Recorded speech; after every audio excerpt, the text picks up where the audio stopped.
How's it going, guys? Ruxcar12 here, continuing my Skyrim commentary. Now what I want to get across today is weapons, dual wielding, graphics, motion, sprinting, all that good stuff that we didn't get to talk about in the last one. So as you see here, I pull out my sword like for the first time, other than my axe that I did in the previous video, and I just want to really dual wield, see how it goes. I look at my two swords and I really don't like it. So to diversify it up, instead of having two swords, I have an imperial sword and an iron war axe. Now this looks much better.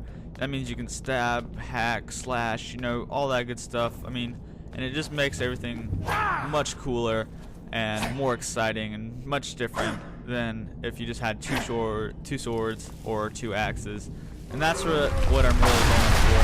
And now you can see that the cave just collapsed because outside a dragon is rampaging across the castle and the town, and it's just pillaging and destroying everything in its sight.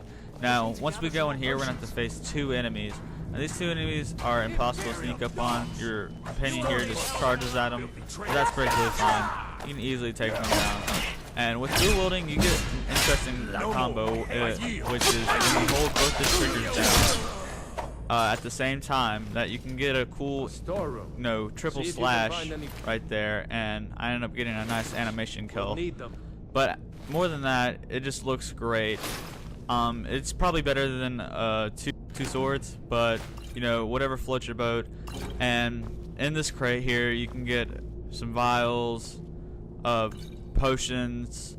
Also, you can find a few on the cabinets over here, and that's pretty much what you want to do. You can also explore around, check that stuff. There's a nice fine thing of ale here, so that you can grab, put it in your house whenever you get one. But other than that, sprinting, it looks really great. It works really great, especially if you do not have a horse. I remember in Oblivion, all you do is walk around and fast travel. But with this, you can get places faster without having to buy, a $5,000 horse. But I also noticed that you can get money faster in this game because it seems that you can pick up more armor than in previous games, because I picked up around 5 armor sets and I'm still good and going, plus weapons and all that good stuff. So down here we have one of those torch people that, and right here I didn't know who to attack, so I just watched the action go down, and I took a lucky spin and I got this guy who was actually the right guy, so I was happy about that. And I'm gonna search their bodies, see if there's anything new, because I really don't want to be over encumbered, even though it doesn't weigh that much. But because if you're over encumbered, that means you're really slow, you can't sprint, and it's just no fun. So like I said, I already got all the stuff that I want, other than maybe this hide shield, and I will be picking up some fur gauntlets. But other than that, that's it, because you don't need that extra weight. And especially if you find something cool later on. Now if you go back here, you can find this another cool shield that's much better than the one that we just got off that body. And you can also find a nice book and a few lockpicks. Let's talk about combat in Skyrim. It's really interesting how things work out.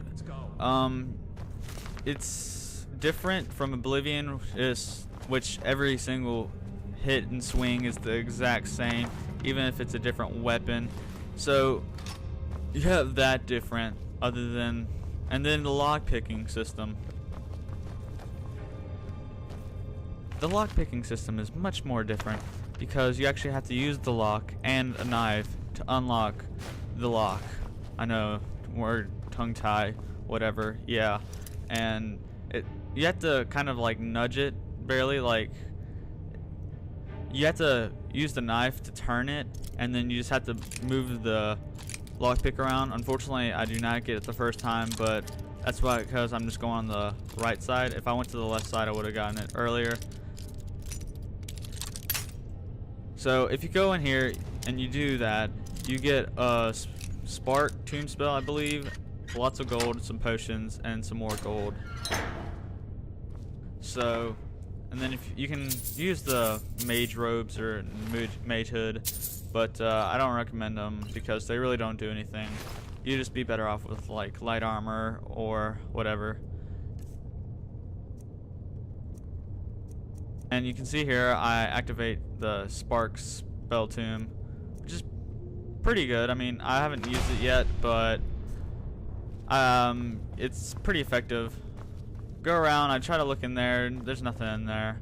I was trying to just like scavenge as much as possible, but like I said, there's nothing left.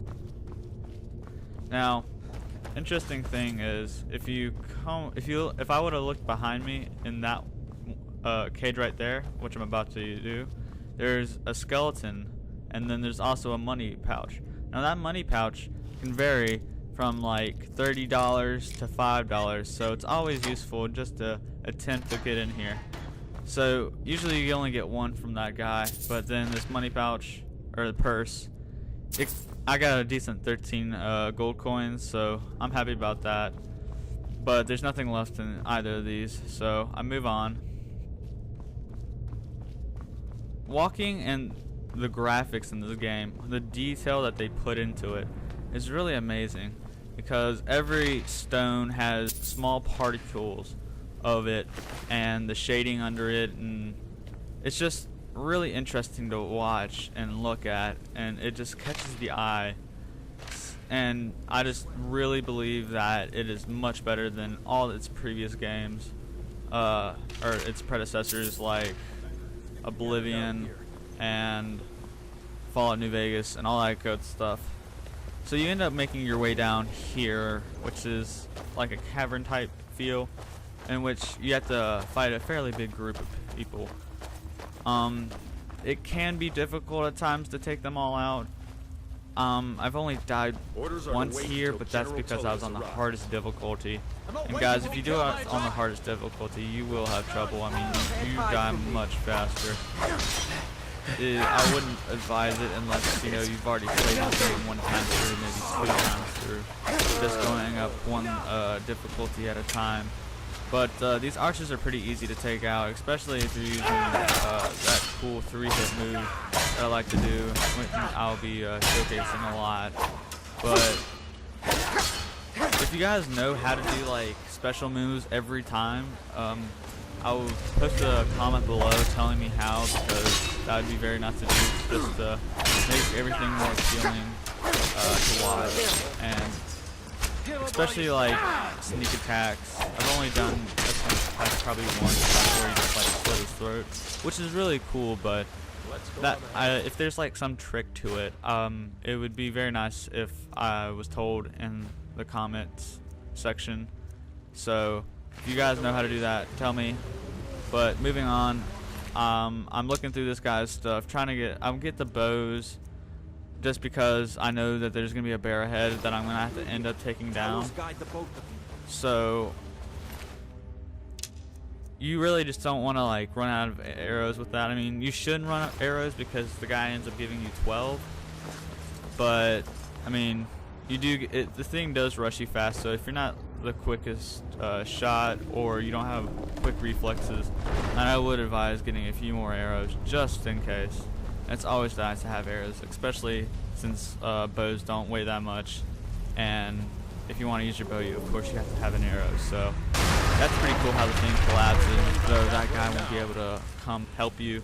So if you go down here, and then I figured out that if you take a left on this stream, that there's these bars that you can go through, and if you continue up this path, you end up running into a skeleton, which is pretty useful because you get a few gold out of them.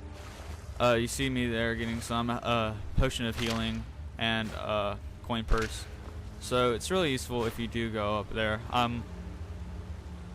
I look in here, see if you can go in there. I see this the stairs, but it just leads me to the collapsed bridge, so you don't want to go that way, and just go back, find your way. And I do say that the water effects are quite stunning. I mean, they do a really good job of getting this cave lighting perfect. You know, the small stones, the white ripple effects of the water, and just every rock and stone has the smallest of details that will just really catch your eye. And right here, if you're like arachnophobic, then it might be a bit scary because there are a few big spiders in here, but you shouldn't have anything to worry about because they die pretty quick, especially the big ones. And you don't have to worry about them. So, and if you search them, you can actually get this poison that you can use later on, and you actually might find a ring like I did right there. But you can use that poison to poison food, whatever. I got a nice animation kill right there. Like I said, those things are pretty darn big, so using powerful moves on them would be advised. And I end up picking up all the poison just because you never know when you're gonna need it. Looking around, seeing if there's any more. There's not. And here's where the bear is. Before you want to go to the bear, there's a health potion if you go to up there on that little ledge right there. If you just take a left, right when you cross that bridge, there's going to be a corpse, a dagger, and a health potion. So you want to pick up the health potion just because, you know, it helps you heal faster, of course. But you want to get that. And I was really contemplating with the bear whether to just leave it alone or shoot it. But I decided to shoot it because it'd be the much faster way to end up doing it. So, and I wanted to see if there was anything over there, like, you know, treasure or gold, the bodies, or corpses that just lay strong across its bed. So, like I said, you end up getting 12, so I end up hotkeying the longbow, so it's a lot faster. And hotkeying, or what it's called in Skyrim, is favoriting. If you do that, all you have to do is hit up on the D-pad, and you have a list of weapons, spells, items that you can use in seconds, literally. All you have to do is click it and then press back or B, and you'll go back to the game. So right here, I was trying to get like a side shot of it, like hit the heart, but don't do too well of a job on that. I just get it angry, actually. Thing stands up, I just start shooting arrows as fast as possible, and I end up taking it down. Alright, yeah, I think I took it down. The other guy did it, but...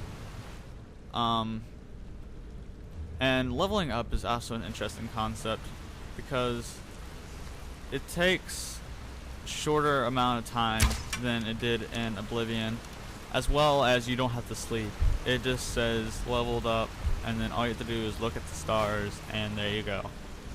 And I don't think leveling up has anything to do with how hard the monsters are or how strong they are. I think that's just the areas in which you go to. See, and you can see me here looking around for scattered treasure, but I don't believe there's any, and then I try to get up there, I think. Yeah, but unsuccessful in that. Just trying to find treasure, like I said, and you just really want to explore in these types of environments, just because you never know what you can find. I mean, one time in Oblivion, I was level 1, and I just went into this random cavern, and I ended up taking a guy down with a dwarven sword, and I was so happy because a dwarven sword, if you don't know, is a really good one, especially at level 1. And you know, I wasn't really all that special at the time with lots of levels on magic or skills. So it's getting near the end of the video, so I'm going to wrap this up with please rate, comment, and subscribe, and come to my channel to watch my other walkthroughs and video tutorials. Thank you for watching.